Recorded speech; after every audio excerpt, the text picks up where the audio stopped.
أعوذ بالله من الشيطان الرجيم. بسم الله الرحمن الرحيم. ومن أحسن قولا ممن دعا إلى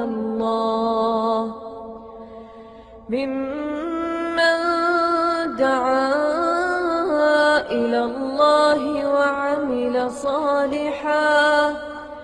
وعمل صالحا وقال إنني من المسلمين.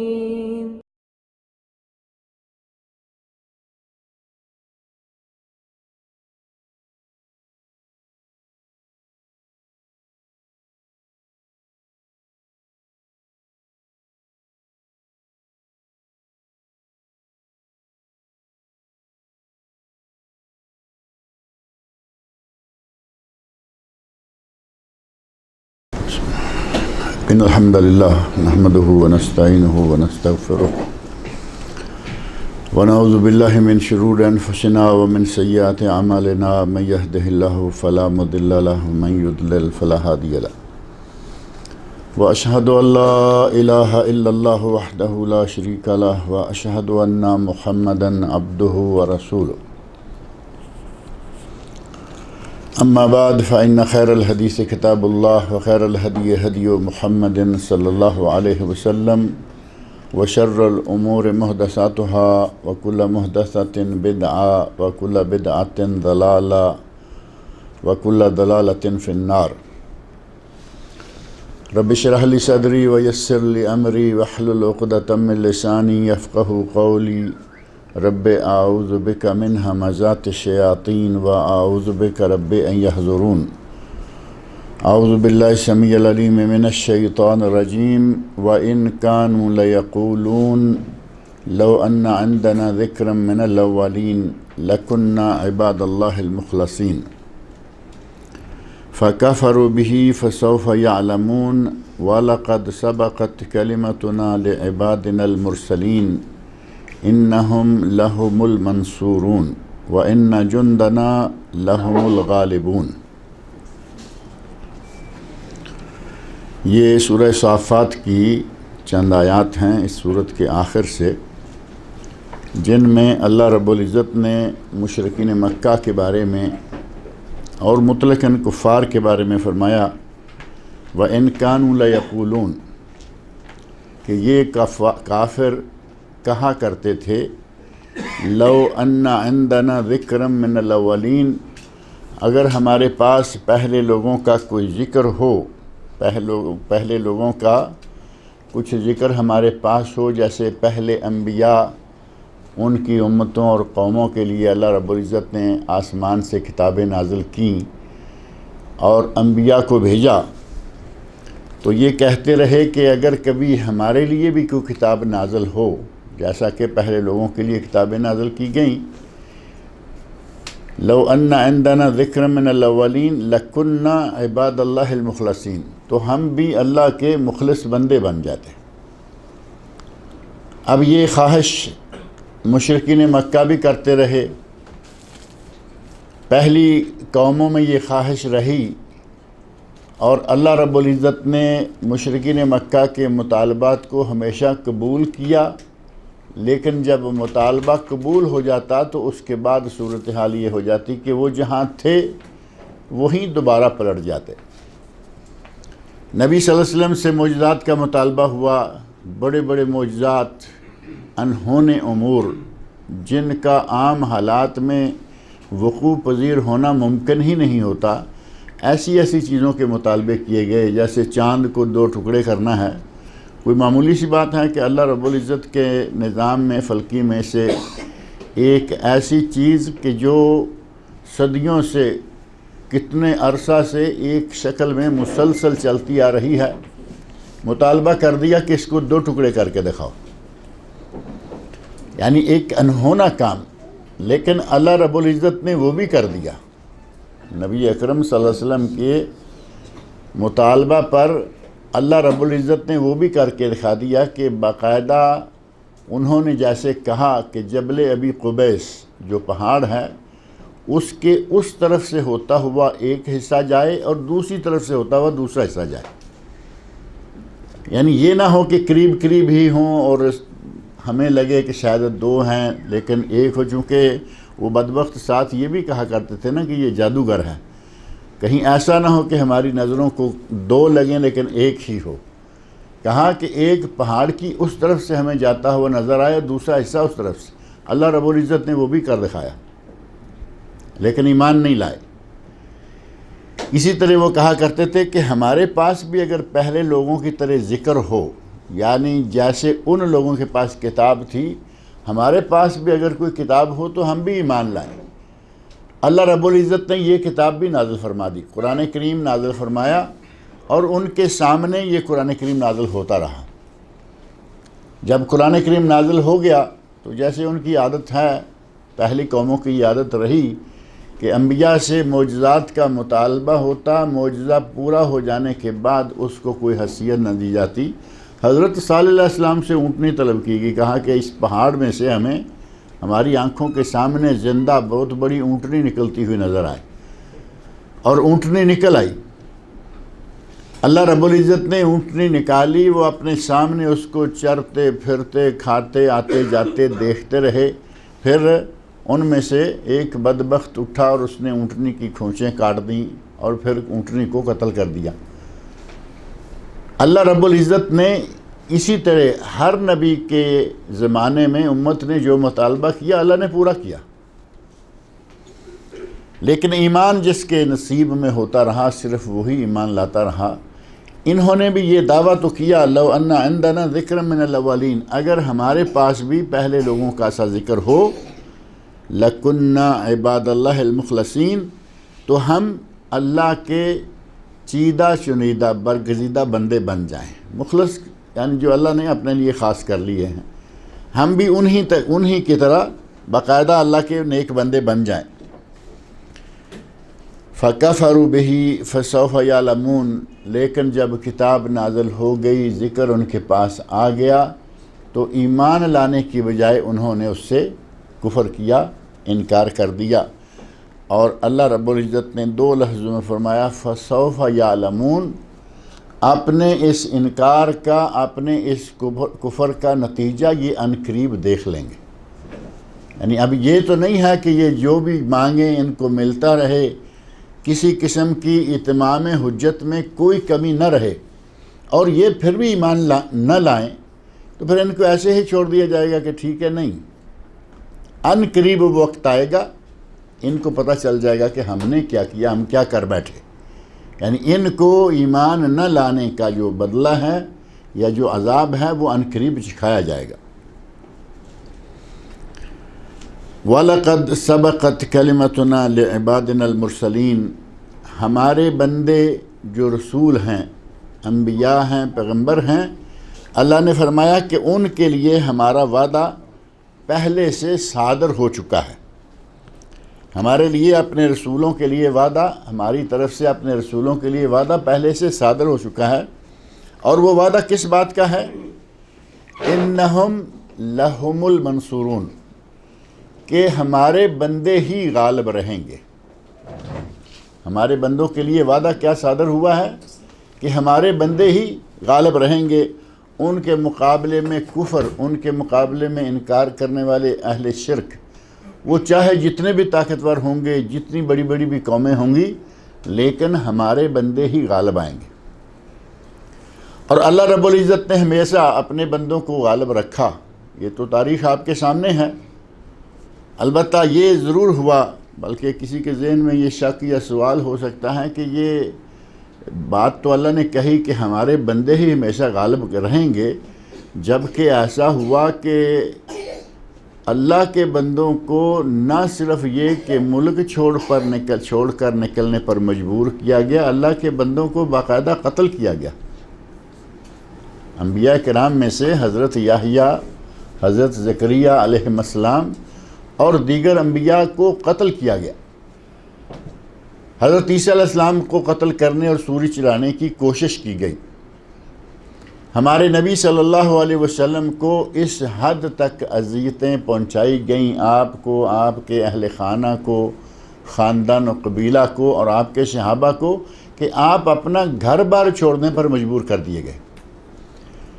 اب جب اللہ رب العزت یہ فرما رہے ہیں کہ ہمارا وعدہ ہے کہ ہمارے انہم لہم المنصورون، کہ ہمارے رسول ہی ہمیشہ غالب رہیں گے، تو یہ وعدہ کیسے پورا ہوا؟ تو یہ اصل میں غالب حیثیت یا غالب حالات جو ہیں اس کے اعتبار سے ہے کہ ہمیشہ اللہ کے بندے ہی غالب آتے رہے ہیں۔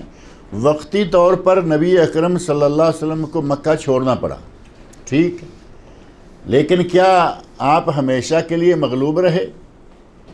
مکہ چھوڑنا پڑا، 1 سال کے بعد ہی پھر مشرکین مکہ کی مسلمانوں کے ہاتھوں وہ حالت ہوئی میدان بدر میں، قیامت تک تاریخ پڑھی جاتی رہے گی۔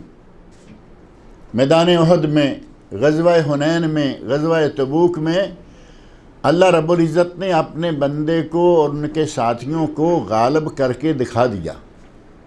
وقتی طور پر ایک تکلیف ضرور آ گئی، اور اسی طرح حضرت عیسیٰ علیہ السلام کو جن لوگوں نے سولی چلانے کی کوشش کی تھی، بعد میں ان پر رومیوں کا ایسا غلبہ ہوا کہ انہوں نے یہودیوں کو تہس نہس کر دیا۔ حضرت یحییٰ اور زکریہ علیہ السلام کو جن لوگوں نے قتل کیا، بعد میں اللہ رب العزت نے ان لوگوں کی جو حالت کروائی، وقتی طور پر کبھی کبھی حق دب جاتا ہے لیکن حق ختم نہیں ہوتا، اور پھر پوری تاریخ میں سے تھوڑے سے نہیں بلکہ لاکھوں کے حساب سے جو انبیاء، رسول، اللہ کے بندے آئے ہیں، ان میں سے کبھی کبھی کہیں کہیں کسی کا قتل، کہیں کہیں کسی کا ملک چھوڑنا، یہ اکا دکا واقعات جو ہیں یہ قاعدہ کلیہ سے باہر نہیں ہوتے۔ قاعدہ کلیہ یہ ہے کہ اللہ رب العزت مرد اور عورت، میاں اور بیوی کے ملاپ سے بچہ پیدا کرتا ہے۔ قاعدہ کلیہ تو یہ ہے نا، لیکن آپ کے سامنے قاعدہ ٹوٹا ہوا نظر آ رہا ہے یا نہیں؟ عیسیٰ علیہ السلام کو اللہ رب العزت نے پیدا کیا، باپ نہیں ہے۔ آدم علیہ السلام کی تخلیق ہوئی، نہ باپ نہ ماں۔ حضرت حوا کی تخلیق ہوئی، نہ باپ نہ ماں، لیکن ایک مرد سے اللہ رب العزت نے ان کو بنایا۔ قاعدہ یہی ہے کہ مرد عورت کے ملاپ سے بچہ پیدا ہوتا ہے، لیکن اللہ رب العزت اپنی قدرتوں کو دکھانے کے لیے اور کبھی کبھی کسی نہ کسی وجہ سے کچھ استثنائی شکلیں، یعنی اصل قاعدہ میں سے نکال کر بھی کچھ شکلیں اللہ رب العزت دکھا دیتا ہے۔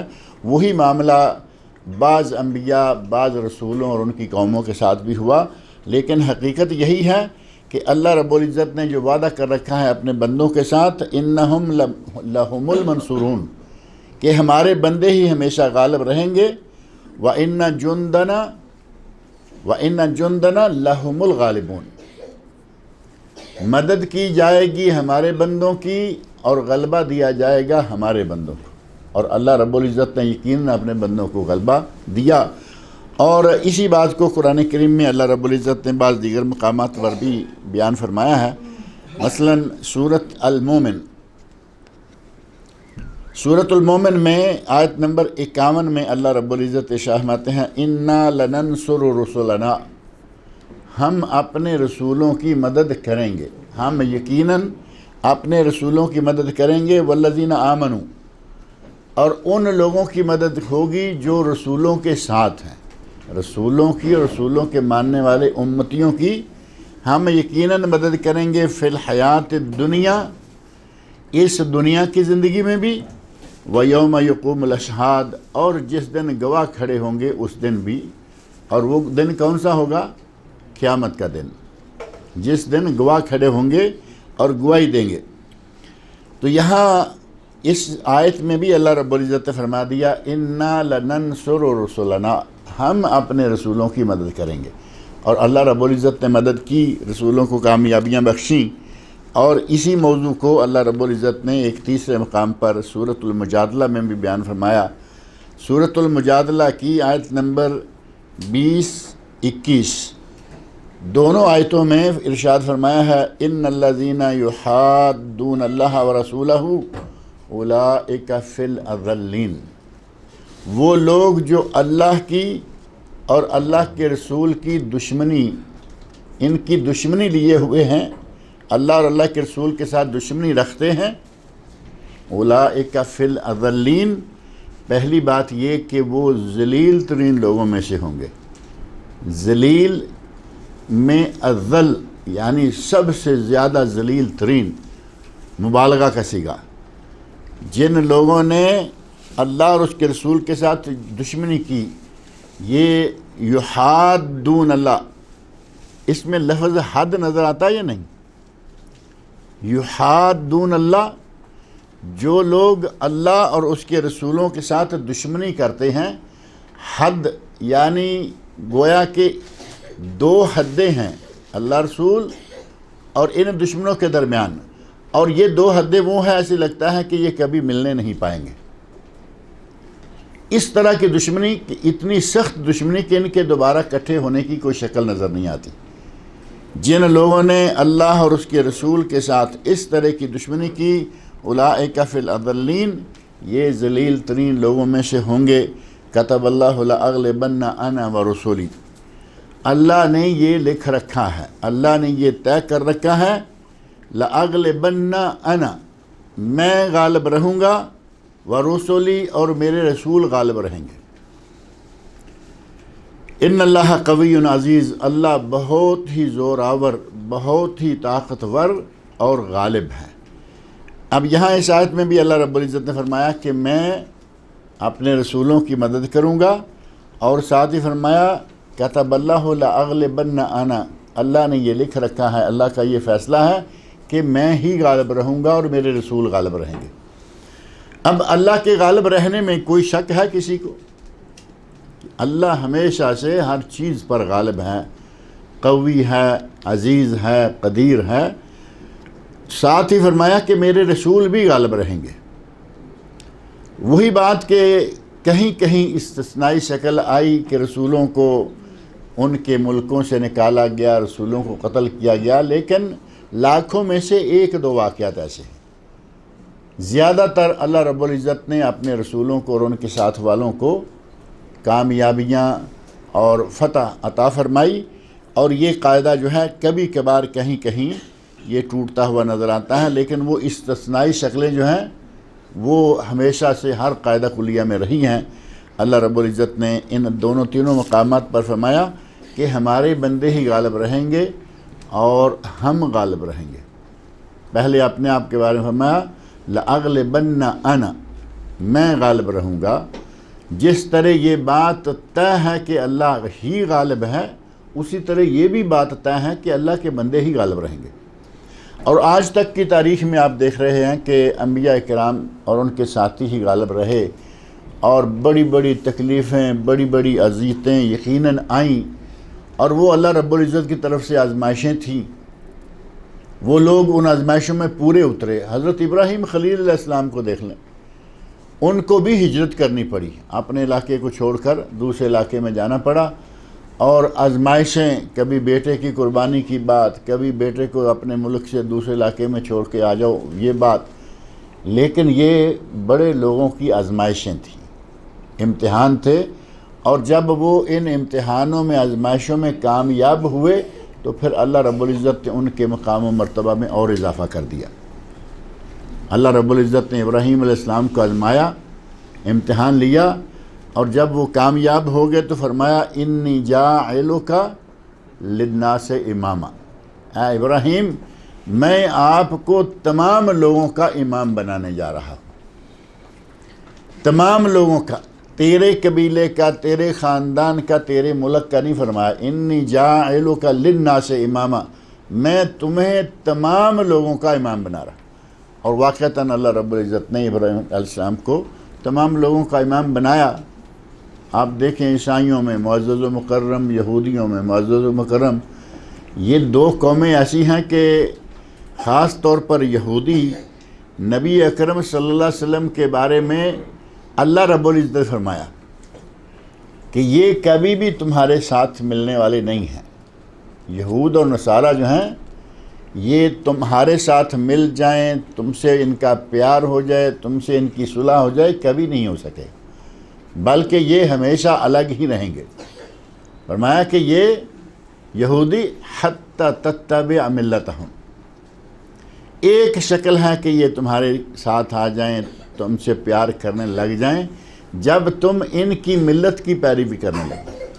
اب نبی صلی اللہ علیہ وسلم یہودیوں کی پیروی کیسے کریں گے، عیسائیوں کی پیروی کیسے کریں گے؟ یعنی ایک انہونی شکل ہے کہ آپ پیروی کریں، اسی طرح انہونی شکل ہے کہ یہودی عیسائی نبی اکرم صلی اللہ علیہ وسلم سے پیار کرنے لگ جائیں۔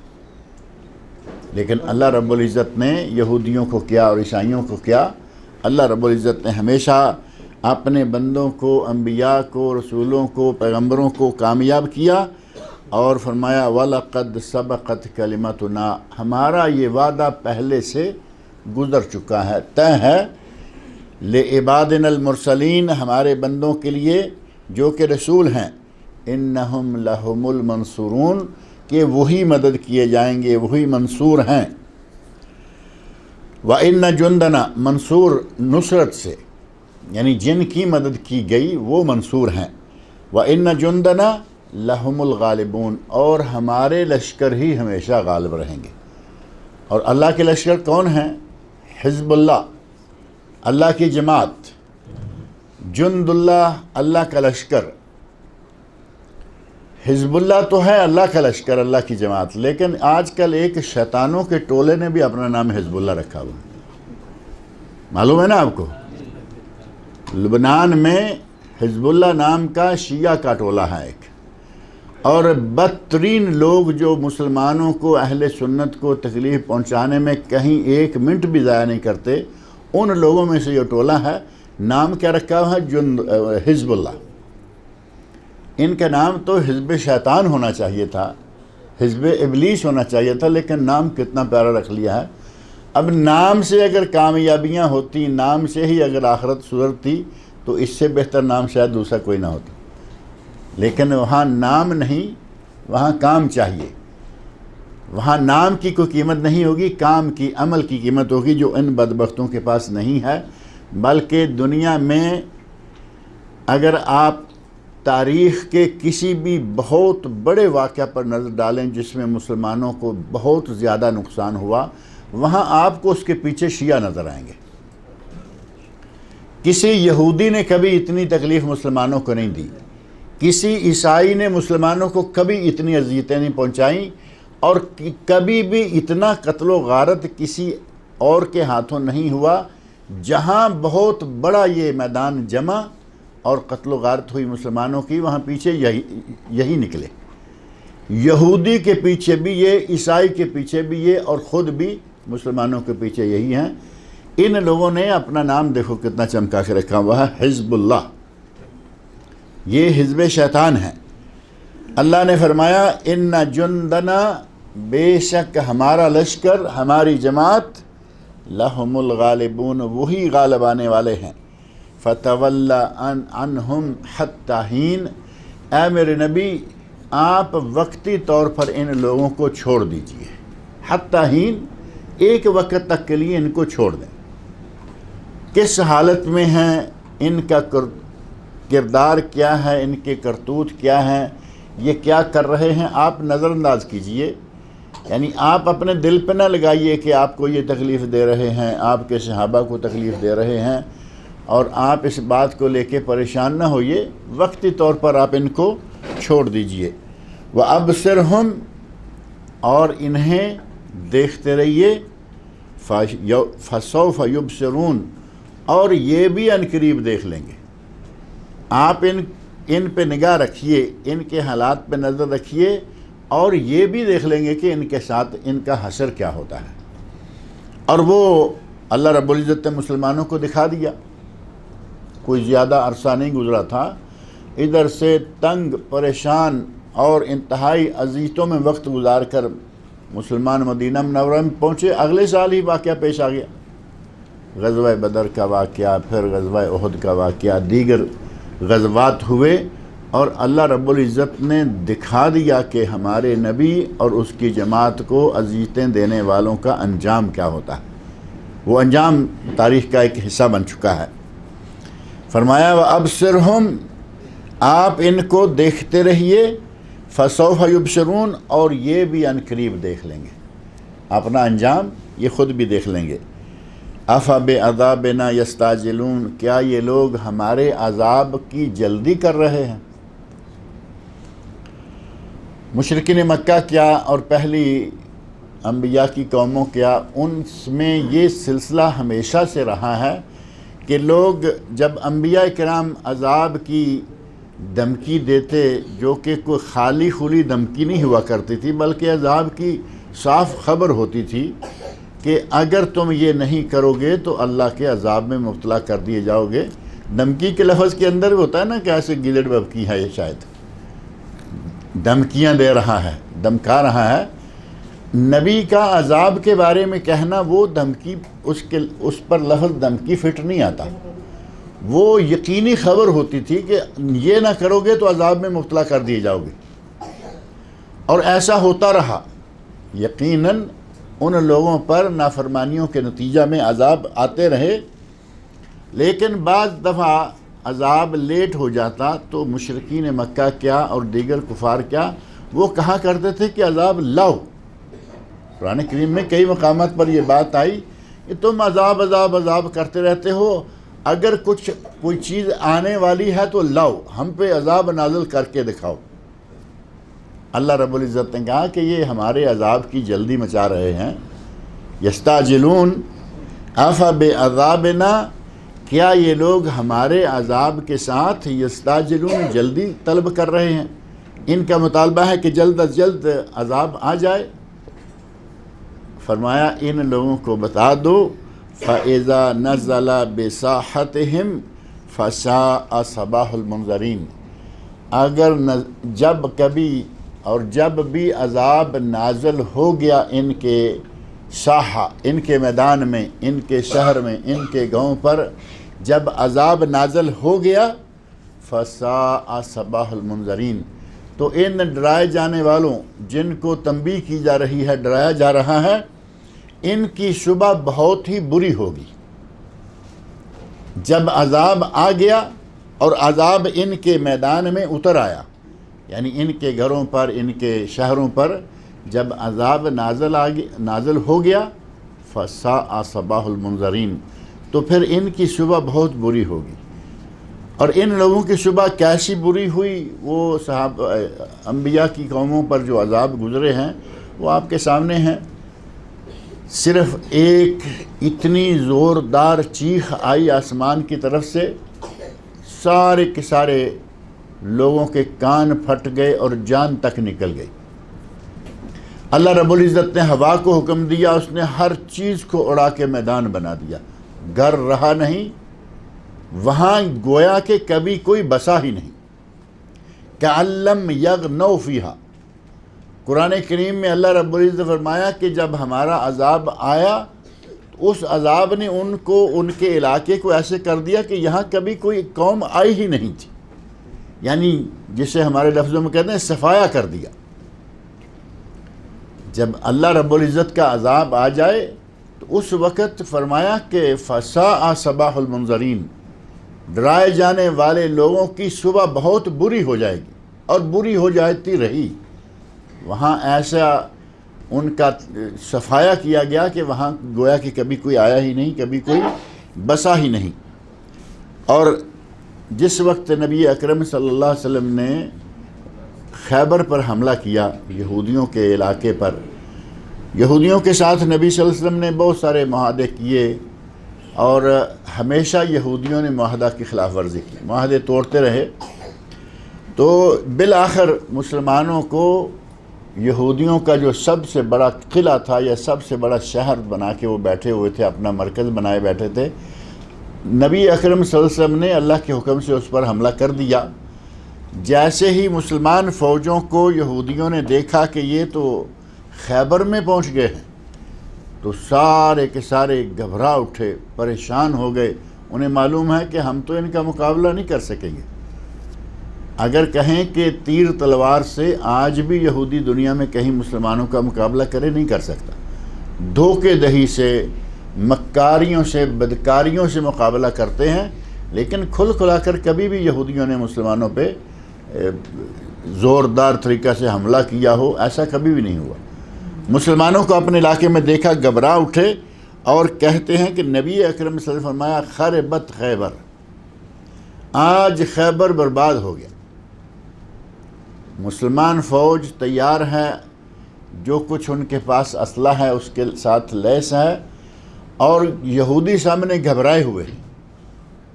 تو نبی اکرم صلی اللہ علیہ وسلم کی زبان مبارک نکلا خربت خیبر، آج خیبر برباد ہو گیا۔ اور ساتھ ہی فرمایا انا اذا نزلنا بساحت القوم، بساحت قوم، ہم جب کبھی کسی قوم کے میدان میں پہنچ جاتے ہیں فساء صباح المنذرین، تو اس قوم کی صبح بہت ہی بری ہو جاتی ہے۔ وہی الفاظ جو اللہ رب العزت نے ارشاد فرمائے کہ جب ہمارا عذاب آتا ہے جس قوم پر، اس قوم کی صبح بری ہو جاتی ہے، انہی الفاظ کو بہترین انداز سے نبی اکرم صلی اللہ علیہ وسلم نے خیبر کے یہودیوں پر فٹ کیا۔ پہلے خربت خیبر، یہ گویا کہ حملہ کرنے سے پہلے نبی اکرم صلی اللہ علیہ وسلم کی طرف سے ایک پیش گوئی تھی کہ آج خیبر برباد ہو گیا۔ برباد ہو گیا کا معنی یہ نہیں تھا کہ ان کے مکانات ختم ہو جائیں گے، یہ ہو جائے گا، یعنی آج خیبر سے یہودیوں کی حکومت اور تسلط ختم ہو گیا، مسلمانوں کا ان پر غلبہ ہو جائے گا، اور پھر مسلمانوں کو خراج دے کر، مسلمانوں کو جزیہ دے کر یہ وہاں مجبوراً رہیں گے اور مسلمانوں کے زیر اثر ہوں گے، زیر اقتدار ہوں گے۔ اور وہ واقعی اس دن ہو گیا، مسلمانوں کو اللہ رب العزت ان پر فتح عطا فرمائی، اور پھر فرمایا انا اذا نزلنا بساحت قوم، جب ہم کسی قوم کے میدان میں، کسی قوم کے علاقے میں پہنچتے ہیں فساء صباح المنذرین، تو اس وقت اس قوم کی صبح بہت ہی بری ہو جاتی ہے۔ اب اس سے بری صبح ان کی کیا ہوگی کہ وہ بڑے مزے سے ہنستے بستے رہ رہے تھے، اور وہ ساتھ یہ بھی سمجھ رہے تھے کہ ہم شاید مسلمانوں کو کسی وقت بھی ٹھکانے لگا لیں گے۔ اللہ رب العزت نے ان کے سارے خیالات کو غلط ثابت کر دیا اور مسلمانوں کو ان پر فتح عطا فرمائی۔ وَتَوَلَّ عَنْهُمْ حَتَّى حِينٍ، پہلے یہ الفاظ ابھی گزرے ہیں کہ اے میرے نبی آپ ان مشرکین سے ان کو نظر انداز کریں، ان کو وقتی طور پر چھوڑ دیں۔ وَأَبْصِرْهُمْ فَسَوْفَ يُبْصِرُونَ، آپ ان کو دیکھتے رہیں اور یہ بھی عن قریب دیکھ لیں گے، یعنی آپ ان کو دیکھتے رہیں اور یہ اپنا انجام دیکھ لیں گے۔ وہی الفاظ دوبارہ آ رہے ہیں۔ یہ پہلی آیتیں دونوں جو ہیں یہ دنیاوی عذاب کے بارے میں تھیں کہ جو بدر میں، احد میں، حنین میں، تبوک میں ان مشرکین، ان کفار کے ساتھ جو ان کا حشر ہوا وہ اپنی آنکھوں کے سامنے دیکھ چکے۔ اب دوبارہ جو آیا وَتَوَلَّ عَنْهُمْ حَتَّى حِينٍ، آپ ان سے ایک وقت تک کے لیے ان کو نظر انداز کر دیجئے، ان کو چھوڑ دیجئے۔ وَأَبْصِرْ فَسَوْفَ يُبْصِرُونَ، اور ان کو دیکھتے رہیے، یہ بھی عن قریب دیکھ لیں گے۔ یہ آخرت کے عذاب کے بارے میں پہلی دونوں آیتوں میں دنیا کا عذاب کہ ان کو دنیا میں اللہ رب العزت نے کیسے عذاب دیا، مسلمانوں کے ہاتھوں، نبی اکرم صلی اللہ علیہ وسلم کی امت کے ہاتھوں، اور دوسرا ہوگا کہ قیامت کا دن ہوگا تو وہاں بھی یہ دیکھ لیں گے۔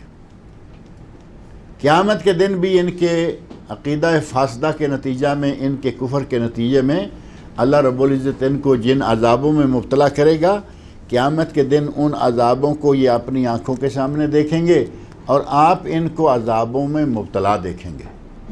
فرمایا کہ آپ ان کو دفع کریں، ان کو چھوڑ دیں ایک مدت تک کے لیے، ایک وقت آئے گا کہ آپ ان کو دیکھیں گے اور یہ اپنے آپ کو کس حال میں دیکھتے ہیں وہ وقت بھی ان پر آ جائے گا۔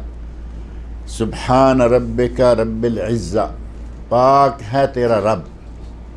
سورت کے آخر میں اللہ رب العزت فرماتے ہیں پاک ہے تیرا رب، رب العزت، جو کہ عزتوں والا رب ہے۔ تیرا رب پاک ہے جو عزتوں والا ہے، اور العزت للہ ولرسولہ وللمؤمنین، عزت اگر ہے تو وہ صرف اللہ کی ہے اور اس نے اپنے رسولوں کو دی، اہل ایمان کو دی۔ عزت صرف مسلمانوں کے لیے، اللہ رسول کے بعد عزت صرف مسلمانوں کے لیے، کافروں کے لیے عزت نہیں ہے۔ نہ دنیا میں عزت ہے نہ آخرت میں ہوگی۔ دنیا میں اگر وہ اپنے پیسے کے زور سے لوگوں کو پریشان کر کے اپنی عزت کروا رہے ہیں تو کیا یہ عزت شمار ہوگی؟ ایک آدمی کو زور کے ساتھ مجبور کر کے کہا جائے کہ یہ کہو تو وہ مجبوری ہے، وہ عزت نہیں۔ عزت وہ ہے کہ جو دل سے کسی کا احترام کرے۔ وہ کفار کو دنیا میں حاصل نہیں، حتیٰ کہ نبی صلی اللہ علیہ وسلم میں ارشاد فرماتے ہیں کہ کافر سامنے سے آ رہا ہو، راستہ تنگ ہے تو کافر کو مجبور کرو کہ وہ نیچے اترے، تم نیچے نہ اترو۔ راستہ گزرنے کے لیے راستہ چھوٹا ہے، کافر کو مجبور کرو اچھے طریقے سے کہ وہ اتر جائے، کیونکہ مسلمان کو کافر کے مقابلے میں نیچے اترنا اچھا نہیں ہے۔ اور اگر وہ سامنے آ جائے تو ان کو السلام علیکم نہ کہو، کیونکہ سلامتی بھی صرف مسلمانوں کے لیے ہے۔ یہ آداب تو معلوم ہے نا آپ کو۔ کافر کو سلام کرنے میں پہل نہیں کرنی چاہیے۔ بعض ہماری مسلمان سادہ دل بھی ہوتے ہیں، کم علم بھی ہوتے ہیں، اور پھر کچھ مجبور بھی ہوتے ہیں کہ سامنے والا باس ہے، بڑھ بڑھ کے سلام کرتے جا رہے ہوتے ہیں۔ اگر باس کے حوالے سے، کسی کے اپنا کوئی آفیسر ہونے کے حوالے سے ضروری ہے کہ آپ ہی پہلے کلام کریں تو اسلام کی تعلیمات پر چلتے ہوئے بھی آپ اس سے پہلے کلام کر سکتے ہیں، کیونکہ آج کل تو کلام کرنے کے لیے بہت ساری چیزیں نکلی ہوئی ہیں نا۔ ہمارے دیسی کھاتے میں تھے ہاں جی کیا حال ہے، بات ختم ہو گئی، سلام بھی آ گیا، سارا کچھ، ہاں جی کیا حال ہے، بات ختم ہوئی ہے نہیں، سلام نہیں کہا، اور اسے بھی معلوم ہوا کہ ہمارے ساتھ اس نے پہلے گفتگو شروع کی ہے۔ دوسرے آج کل الفاظ نکلے ہوئے ہیں، صباح الخیر ہے یا کچھ بھی ہے، لیکن لفظ سلام کے ساتھ السلام علیکم سر جی یہ جائز نہیں ہے۔ آپ کسی کو سلام کے ساتھ آغاز کریں، اور وہ کافر ہے اور آپ جانتے ہیں، نہیں جانتے آپ کے سامنے کوئی بھی آئے آپ سلام کہیے، کیونکہ آپ ایک مسلمان کی حیثیت سے اس کے ساتھ بات کر رہے ہیں۔ پتہ ہو کہ یہ کافر ہے، اس کو سلام کہنا جائز نہیں۔ نبی صلی اللہ علیہ وسلم نے ارشاد فرمایا کہ کافر کو سلام کرنے میں پہل مت کرو، اگر کبھی وہ تمہیں سلام کہے تو تم کیا کہو؟ وعلیکم، بس ایک لفظ، اس کو وعلیکم کے ساتھ پھر سلام نہ کہو۔ اس کی بھی ایک خاص وجہ بھی تھی، اور مطلقاً بھی، چونکہ عزت اور سلام صرف اللہ تعالیٰ نے مسلمانوں کے لیے رکھا ہے۔ عزت اللہ کی، اس کے رسولوں کی اور مومنوں کی، اور سلامتی مسلمانوں کے لیے۔ اسی لیے کہا نا کہ اسے تم سلامتی کا پیغام نہ دو السلام علیکم، بلکہ اسے مجبور کرو کہ وہی کچھ کہے، مجبور کرو کہ وہی راستے سے نیچے اترے، اور اگر وہ سلام کہتا ہے تو وعلیکم کہو۔ نبی اکرم صلی اللہ علیہ وسلم اپنے گھر میں تشریف فرما ہیں، کچھ یہودی آئے اور آ کے کوئی بات کی، انہوں نے بات چیت کی اور اٹھ کے نکلے، تو حضرت عائشہ رضی اللہ عنہ فرماتی ہیں کہ یا رسول اللہ آپ نے کیا کیا؟ انہوں نے تو بدبختوں نے آپ کو بد دعا دی، آتے ہی کہا السلام علیکم۔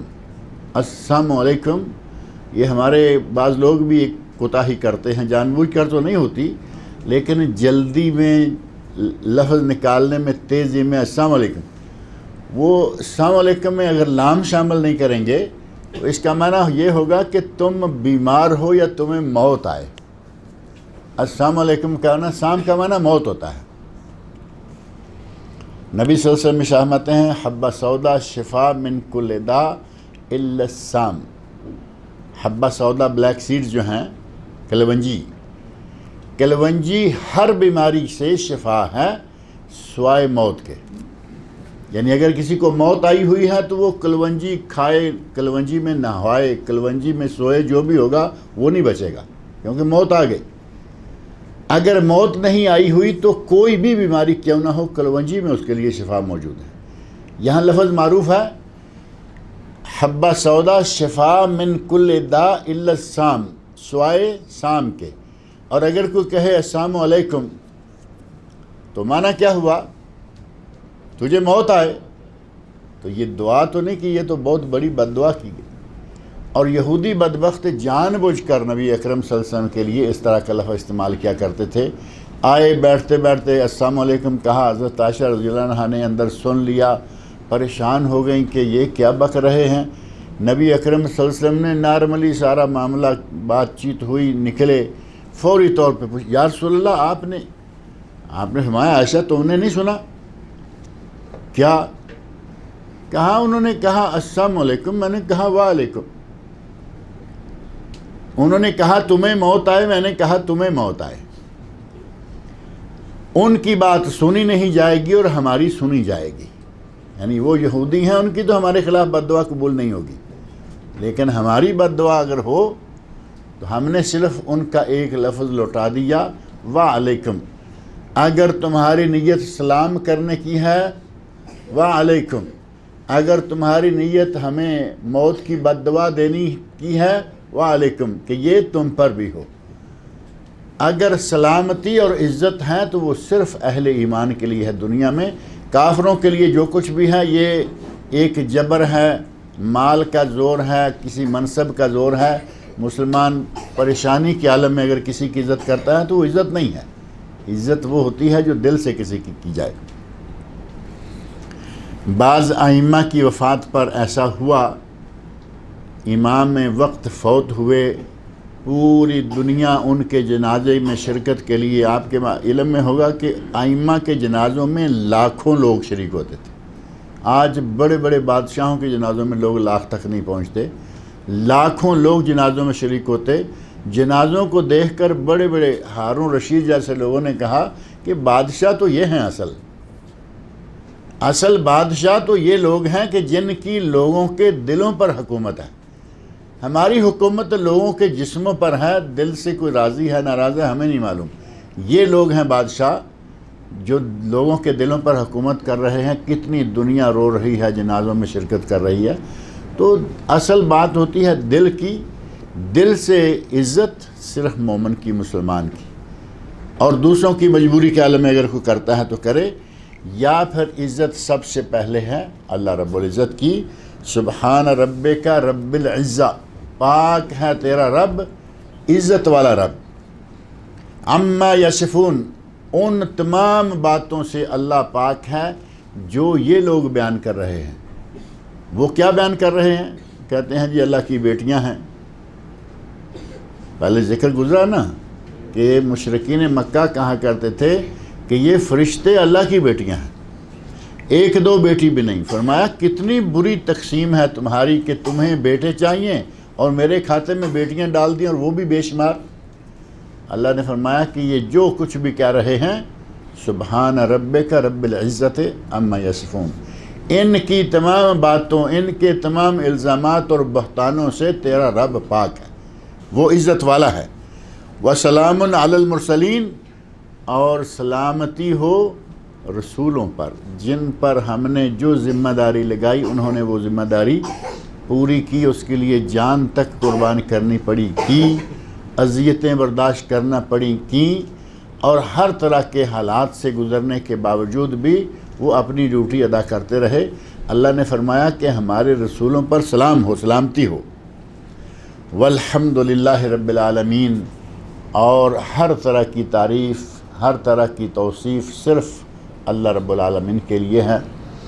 اور یہ الفاظ آپ عموماً سنتے ہوں گے، سبحان ربک رب العزت عما یصفون وسلام علی المرسلین والحمد للہ رب العالمین۔ تلاوت کے بعد، درس و تدریس کے بعد، اچھے کلمات کے بعد عموماً یہ الفاظ جو ہیں وہ کہے جاتے ہیں، اور یہ یقیناً حقیقی کلمات ہیں کہ عزت ہے تو اللہ کی، اور اللہ تمام برائیوں، عیبوں، کمزوریوں سے پاک ہے، اور سلام ہے اللہ کے رسولوں، نبیوں، پیغمبروں پر، اور ہر طرح کی تعریفیں صرف اللہ تعالیٰ کے لیے۔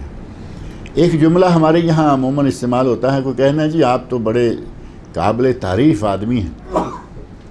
کچھ لوگوں کو کہتے ہوئے سنا جاتا ہے کہ نہیں جی تعریف تو اللہ کی ہے۔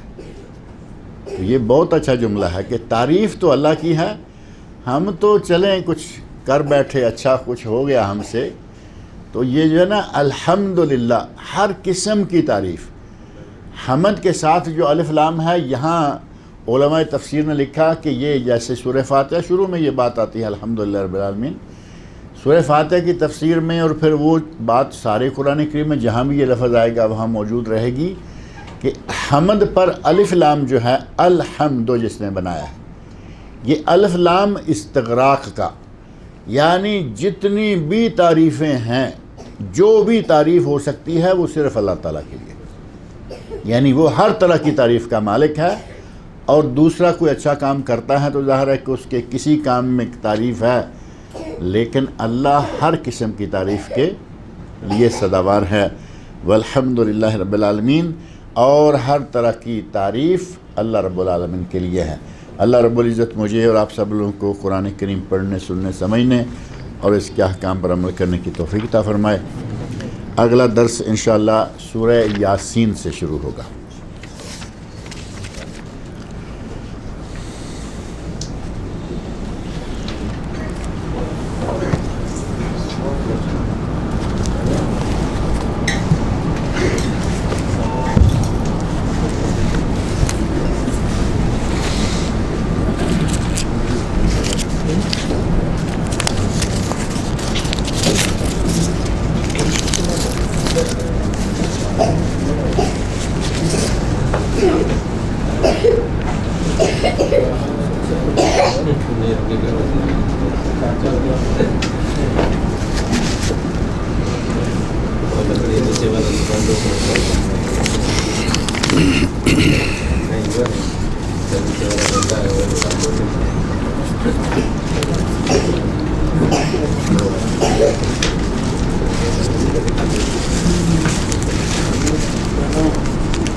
کسی نے لکھا ہے کہ ہماری والدہ کی مغفرت کے لیے دعا کیجیے، دعا کریں کہ اللہ رب العزت ان کی والدہ کی مغفرت فرمائے، اللہ تعالیٰ بشری کوتاہیوں کو معاف کرے، انہیں جنت الفردوس میں اعلیٰ مقام عطا فرمائے۔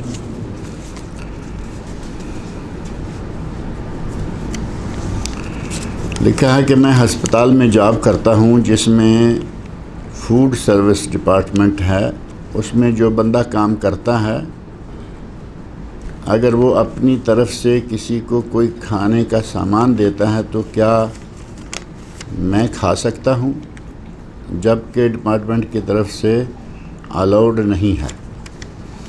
آپ خود لکھ رہے ہیں کہ ڈپارٹمنٹ کی طرف سے الاؤڈ نہیں ہے کہ آپ کسی کو دیں، تو اس کا معنی یہ ہوا کہ آپ پھر امانت میں خیانت کر رہے ہیں، یہ امانت میں خیانت شمار ہوگی۔ اگر فوڈ ڈپارٹمنٹ میں کام ملا ہوا ہے، آپ کو اگر انہوں نے اجازت دی ہے کہ آپ دوپہر، شام، صبح جب یہاں ہوں کھانا کھائیں تو یہ تو ٹھیک ہے۔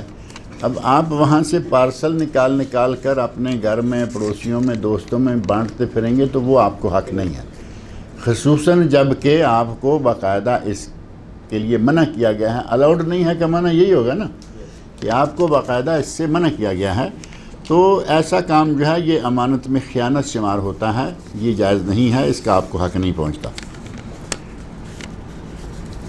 زکوٰۃ کی رقم کسی مسکین کو اکٹھی نہ دیتے ہوئے ہر مہینے تھوڑی تھوڑی کر کے دی جا سکتی ہے یا نہیں؟ یہ ہمارے یہاں ایک سلسلہ بنا ہوا ہے، اور اس میں ایک تو یہ کہ اللہ کرے وہ پورے خلوص کے ساتھ ہی اللہ کے لیے ہی یہ کام کرتے ہوں۔ اس میں ایک سلسلہ یہ بھی ہوتا ہے کہ اگلے کو یہ سمجھ آتی ہے یا لوگوں میں یہ ہوتا ہے کہ جی انہوں نے تو باقاعدہ ان کا مہینہ لگا رکھا ہے، اور شو یہ ہوتا ہے کہ یہ مہینہ انہوں نے اسپیشل اپنے پیسے سے لگا رکھا ہے، حالانکہ کیا وہ پیسہ ان کا ہے؟ لگتا تو ان کا ہی ہے نا، لیکن حالانکہ وہ پیسہ ان کا نہیں، وہ پیسہ زکوٰۃ کا ہے جو اللہ کا حصہ ہے، اور یہ اس کو دینے پر، نکالنے پر مجبور ہے۔ اب آپ نے زکوٰۃ نکالی، 2 دن، 4 دن، 10 دن، مہینہ تقسیم کرنے میں لگ گیا، زکوٰۃ کا پیسہ زیادہ تھا، مناسب لوگ نہیں ملے، تو آپ نے طریقے سے تقسیم کر دی، وقت لگ گیا، لیکن اس کو 12 مہینوں میں تقسیم کریں اور 12 مہینے تک آپ اپنے ہاتھ میں کنٹرول میں رکھیں، یہ جائز نہیں ہے۔ زکوٰۃ کا وقت ہو گیا، زکوٰۃ ادا کر دیں اور اس کو اتنا نہ لٹکائیں۔ اس کو مہینہ مہینہ لگانے کی ایک شکل ہے،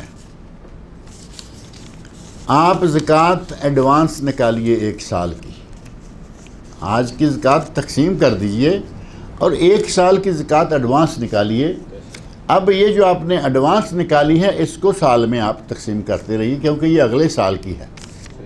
آپ پیشگی زکوٰۃ نکال کر اس کو آپ تنخواہ کی شکل میں، ماہانہ کی شکل میں، جیسے بھی ہے وہ کر سکتے ہیں، لیکن جو آج کی اور پچھلے سال کی زکوٰۃ ہے آج نکالیں، کل اس سے فارغ ہو جائیں۔ آپ اس میں تنخواہیں لگانا جو ہے وہ آپ کے لیے جائز نہیں ہوگا۔ سونے کی زکوٰۃ کی قیمت خرید کے حساب سے نکالیں گے یا قیمت فروخت کے حساب سے، کیونکہ قیمت خرید میں لیبر چارج بھی ہوتے ہیں، اور ویسے بھی آج آپ کوئی چیز خرید کے لے کے آتے ہیں، کل آپ کو بیچنی ہے تو آپ کے نزدیک قیمت تو وہی ہے نا جو بیچنے کے وقت کام آئے گی۔ تو سونے کی جو ری سیل ویلیو ہوگی اس پر زکوٰۃ ہوگی۔ آپ نے 10,000 کا سیٹ خریدا اور اگر اگلے ہی دن آپ بیچنے جائیں گے تو وہ 10 نہیں، وہ 8-7 ہزار ریال دیں گے، کیونکہ انہوں نے اس میں لیبر چارجز اور یہ وہ لگایا ہوا ہے۔ اسی طرح زکوٰۃ بھی قیمت خرید پر نہیں بلکہ قیمت فروخت، جو آپ کی پراپرٹی بنتی ہے، کل کو آپ کو ضرورت پڑے گی سونا بیچ کر پیسے لگانے کے لیے، تو آپ کو جتنے ملتے ہیں وہ آپ کے ہیں، جو لیبر چارج وغیرہ لے چکے وہ ان کے تھے، معاملہ ختم ہو گیا۔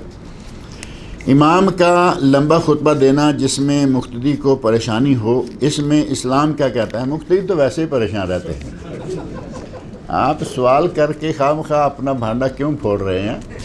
مقتدی تو پریشان رہتے ہیں کہ امام کہیں الحمدللہ اللہ رب العزت حکم فرما رہا ہے کہ نمازیں پڑھا کرو، السلام علیکم ورحمۃ اللہ، آپ بڑے خوش ہوں گے کہ آج خطبہ ٹھیک رہا، مولوی صاحب نے جاتے جاتے فارغ کر دی۔ ایک تو ہم پہلے گھر سے نکلتے وہ وقت لے آتے ہیں کہ امام خطبہ ختم کرنے والا ہو تو ہم مسجد میں پہنچیں، اور پھر آپ کو دوسرا مسئلہ یہ ہے کہ امام خطبہ لمبا دیتا، آپ پہنچے تو اب بھی آپ کو 5-7 منٹ بیٹھنا پڑ گیا، تو بہت ہی مسئلہ بنا ہوا ہے یہ تو آپ کے لیے۔ یہ بعض لوگوں نے باقاعدہ اپنی زبان سے بتایا کہ ہم تو تب جاتے ہیں کہ جماعت ہونے کے قریب ہو، کیونکہ ہمیں تو عربی سمجھ میں نہیں آتی۔ یہ تو بہت غلط بات ہے، سمجھ میں آئے نہ آئے، نبی اکرم صلی اللہ علیہ وسلم نے فرمایا کہ جمعہ کے لیے گھر سے جلدی نکلو، نہاؤ دھو تیار ہو، امام کے قریب جا کے بیٹھو، غور سے خطبہ سنو۔ اب یہ سارے کام آگے سمجھ نہیں پاؤ تو اس کا کوئی مسئلہ نہیں ہے، آپ اجر و ثواب کے لیے جاتے ہیں وہ کمائیے۔ رہا معاملہ سمجھنے کا تو بعض مسجدوں میں ترجمہ ہوتا ہے بعد میں، اب کہاں بیٹھیں گے؟ جو خطبے کے 10-15 منٹ لمبے لگ رہے ہیں ترجمے میں کہاں آئیں گے؟ کیونکہ ترجمے کا تو خطبے سے بھی زیادہ لمبا وقت ہوتا ہے۔ تھوڑی سی ہمت کیا کیجئے، مساجد میں دل لگانے کی کوشش کریں۔ جمعہ تو پھر 8 دن کے بعد آتا ہے، وہ ایک خطبہ بھی ہم پہ باری ہے، باقی درسوں میں ہم کہاں حاضر ہوں گے۔ نیوز سنایا ٹی وی پر نیوز دیکھنا، نیوز سننا ہوگا، شاید سننا یا ٹی وی پر دیکھنا اسلام میں کیا ہے؟ نیوز کو اگر آپ صرف یہ کہیں نا کہ نیوز سننا تو یہ تو کوئی حرج نہیں ہے، آپ کے پاس ٹرانزسٹر ہے، ریڈیو ہے، کچھ ایسا ہے، سنیں، اس میں کوئی خطرہ ہی نہیں ہے، کیونکہ آپ نیوز سنا بند کر دیا، اب گانوں کی باری آئے بٹن آف کر دیں۔ اور رہا معاملہ ٹیلی ویژن کا، تو ٹیلی ویژن میں نیوز سنانے والا بھی آج کل آپ کو نیوز سنانے والی آ جائیں گی، وہاں بھی مسئلہ پیدا ہو جائے گا۔ پھر نیوز سنیں گے، بعد میں ہوتا ہے کہ چلیں تھوڑا سا کچھ تبصرہ آیا ہے یہ بھی سن لیتے ہیں، بعد میں پھر دوسرے تبصرے، تو یہ مسئلہ تو ہے، لیکن بہرحال جو اصل اور بیس ہے وہ یہی ہے کہ نیوز سننے، نیوز پڑھنے، ان میں انشاءاللہ کوئی حرج نہیں ہے، اگر واقعتاً خلوص کے ساتھ اسی حد تک رہیں۔ اور اگر نیوز کے بہانے سے آپ باقی سارے کھاتے کھولیں گے تو وہ پھر اب آپ کی مرضی ہے۔ بلینکٹ میں رکھ کر اندر ہاں، تو وہ نیوز نہیں سن رہے ہوتے، وہ نیوز دیکھ رہے ہوتے ہیں، یہ فرق یقیناً آپ سمجھتے ہیں۔ مرد کو سرخ کپڑے پہننا اسلام میں کیا ہے؟ خالص سرخ کپڑا جو ہے وہ مرد کو استعمال نہیں کرنا چاہیے. اگر اس میں کچھ کالا، کچھ پیلا، کچھ نیلا، کچھ اور بھی ہے، سرخ ہے، تو پھر کوئی حرج نہیں. پیور سرخ جو ہے اس سے بچنا چاہیے، کیونکہ یہ لیڈیز کا کپڑا ہے. نبی اکرم صلی اللہ علیہ وسلم نے سرخ ردا استعمال فرمائی ہے، لیکن اس میں کالے رنگ کی آمیزش تھی. یعنی یوں سمجھ لیں کہ تانا اور پیٹا کہتے ہیں نا، تانا اور بانا یا تانا اور پیٹا، ایک کالا اور ایک لال، تو وہ خوبصورت ہوتا ہے. پورا فل کمپلیٹ لال رنگ کا، سرخ رنگ کا ہوگا تو شاید اس سے بھی وہ زیادہ خوبصورت لگتا ہے، جس میں ساتھ ایک کالا دھاگا بھی شامل ہو. لہذا بہتر یہ ہے کہ کالے دھاگے والے یا کسی دوسرے رنگ کے ساتھ شامل جو کلر ہے لال، وہ استعمال کیا جائے. 6 ماہ قبل صدقہ نکالا تھا اور پیسے رکھ دیے تھے. اب خود کو پیسوں کی اشد ضرورت ہے تو وہ صدقہ خود خرچ کر سکتے ہیں یا وہ صدقہ ہی رہے گا. اب آپ نے وہ پیسے نکال کر گویا کہ اللہ کا حصہ نکال کے الگ کر دیا نا. زکوٰۃ بھی نہیں، صدقہ ہے. صدقہ تو اللہ کے لیے ہوتا ہے نا، وہ آپ نے الگ کر دیا تھا. اگر آپ اللہ تعالیٰ سے ادھار مانگیں تو مل تو جائے گا یقیناً. ادھار خرچ کرتے ہیں تو ٹھیک ہے کہ بھائی یہ ہم آج ایمرجنسی آ گئی، کسی سے ادھار مانگنے کے بجائے چونکہ یہ پڑے تھے لگا لیتے ہیں. لیکن اب اس کا جواب آپ دیجئے کہ یہ 6 مہینے سے آپ کے گھر میں کیوں پڑے تھے؟ 6 مہینے پہلے جو صدقہ نکالا تھا تو یہ 6 مہینے سے آج تک کیوں اسی نیت سے رکھے ہوئے تھے کہ کبھی ضرورت پڑ گئی تو؟ اب یہ نیتیں تو اللہ جانتا ہے. اب آپ نے کیوں 6 مہینے لٹکا کے رکھا ہوا تھا ان کو؟ لیکن بہر صورت اگر آپ استعمال کرتے ہیں تو اس نیت سے استعمال کریں کہ ہم یہ پیسے جو ہیں وہ بعد میں نکال دیں گے. جیسے ہی ہاتھ آسان ہوگا یہ پیسے پہلے نکالیں گے. کیا رات کو سونے سے پہلے 2 رکعت استغفار یا شکرانے کے نوافل پڑھنا مسنون ہے؟ ایسا کچھ مسنون نہیں ہے، لیکن نبی اکرم صلی اللہ علیہ وسلم تہجد پڑھا کرتے تھے 11 رکعت، وہ پڑھا کریں، یہ مسنون ہے. 2 نفل شکرانے کے، یہ شکر کس بات پر کریں گے آپ سونے سے پہلے؟ کہ میں اب سونے جا رہا ہوں، اس پہ تو شکر والی کوئی بات نہیں ہے. ویسے ہی کہیں کہ 2 نفل پڑھ کے وضو کر کے سونا سنت ہے. وضو کی حالت میں سونا سنت ہے. آپ نے وضو کیا اور وضو کی تحیت الوضو 2 رکھتے ہیں، وہ پڑھیے، کوئی حرج نہیں. اس کو اب اپنی مرضی سے اپنی جیب سے نکال کے نام نہ دیجئے کہ یہ شکرانے کا ہے یا استغفار کا ہے. 2 رکعت استغفار کی، نہ یہ استغفار کی ہے نہ یہ شکرانے کی ہے، یہ تحیت الوضو ہے، پڑھ لیں، کوئی حرج نہیں ہے. اور نام آپ اپنی طرف سے نہ دیجئے، جو نام نبی صلی اللہ علیہ وسلم سے دیا ہوا ہے اسی پہ کفایت کریں اور اسی میں خیر و برکت. سنت بھی ہو جائے گا، عمل بھی اچھا ہو جائے گا، اور اپنی طرف سے آپ کو صلاۃ الاستغفار یا صلاۃ الشکر کہنے کی یا سجدہ شکر کہنے کی بھی نوبت نہیں آئے گی. فجر، مغرب اور عشاء کی نمازوں میں جو قرآن مجید کی تلاوت کی جاتی ہے تو اس میں دعا والی آیت بھی آ جاتی ہے. کیا امام کے پیچھے دل میں دعا مانگ سکتے ہیں؟ کوئی حرج نہیں ہے. اگر آپ کو معلوم ہے کہ یہ دعا والی ہے تو عموماً امام بھی مانگتے ہیں. نبی اکرم صلی اللہ علیہ وسلم دعاؤں والی آیات پر رک کر باقاعدہ دعا مانگ کے گزرا کرتے تھے، اور امام جو جانتے ہیں کہ یہ میں نے کیا پڑھا ہے وہ بھی دعا مانگتے ہیں. اور اسی طرح اگر آپ بھی دل میں دعا مانگ لیتے ہیں تو انشاءاللہ اس میں کوئی حرج والی بات نہیں ہے. یہ ایک سوال کسی نے میرے بارے میں پوچھا ہے تو اس کا جواب میں اسے دے دوں گا انشاءاللہ تعالی. کاغذ میرے پاس. اللہ تعالیٰ مجھے اور آپ سب لوگوں کو نیک عمل کی توفیق عطا فرمائے.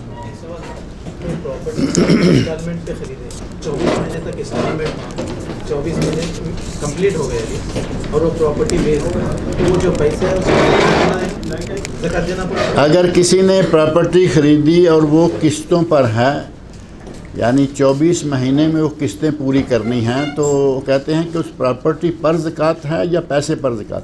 نہیں پیسے پہ، کیونکہ بیچ دیا ابھی بیچ دی ہے. ہاں بیچ دیا. مگر اگر پراپرٹی آپ نے بزنس کے طور پر لی تھی تو اس پراپرٹی پر زکات ہے. اگر بیچ دی ہے تو اس پیسے پہ زکوٰۃ دے دے، معاملہ وہی رہے گا، زکوٰۃ دینا پڑے گا. زکوٰۃ دینی. اگر وہ بزنس کے طور پر تھی، اپنی رہائش کے لیے ہے پھر نہیں.